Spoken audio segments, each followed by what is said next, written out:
La mélisse. On la connaît comme plante calmante. En réalité, c'est une plante de régulation, fine, intelligente, presque stratégique. Et surtout, elle ne fait pas que calmer les nerfs. Elle réorganise des systèmes qui sont en surcharge. Identité vivante de la mélisse. La mélisse est une lamiacée, comme la menthe. Mais son énergie est totalement différente. Là où la menthe stimule, la mélisse réconcilie. Son odeur citronnée n'est pas anodine. Elle agit directement sur le système limbique, la zone émotionnelle du cerveau. Ce qu'on dit peu, la mélisse est une plante de survie végétale. Elle repousse vite, résiste au stress hydrique, s'étend par les racines. Biologiquement, elle incarne l'adaptation douce, pas la force brute. Et c'est exactement ce qu'elle enseigne au corps humain, où elle pousse et comment la planter. La mélisse aime les sols vivants, légèrement riches, les zones mi-ombragées, les terrains un peu négligés. Elle n'aime pas l'excès de contrôle. Tu peux la planter au jardin, en grands pots, près d'une cuisine, car elle aime être cueillie souvent. Plus tu l'accueilles, plus elle devient généreuse. C'est une plante qui répond à l'interaction. Semis au printemps ou bouturage très facile. Attention, elle peut devenir envahissante si le sol lui plaît trop. C'est déjà un message en soi. Quand et comment l'accueillir, le moment idéal juste avant la floraison, le matin, après évaporation de la rosée, par temps sec, on cueille les feuilles et les sommités tendres. Ce qu'on oublie souvent, la mélisse perd rapidement ses principes actifs si elle est mal séchée. Séchage à l'ombre bien ventilée, jamais en plein soleil.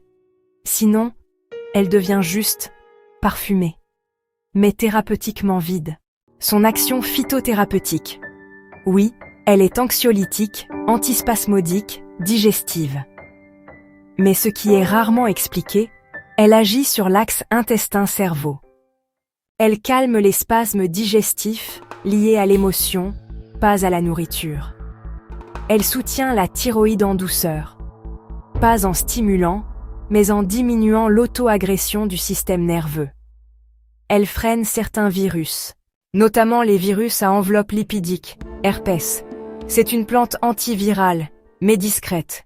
Elle améliore la qualité du sommeil paradoxal, elle n'assomme pas. Elle aide le cerveau à terminer ce qu'il rumine. Pour qui est-elle idéale?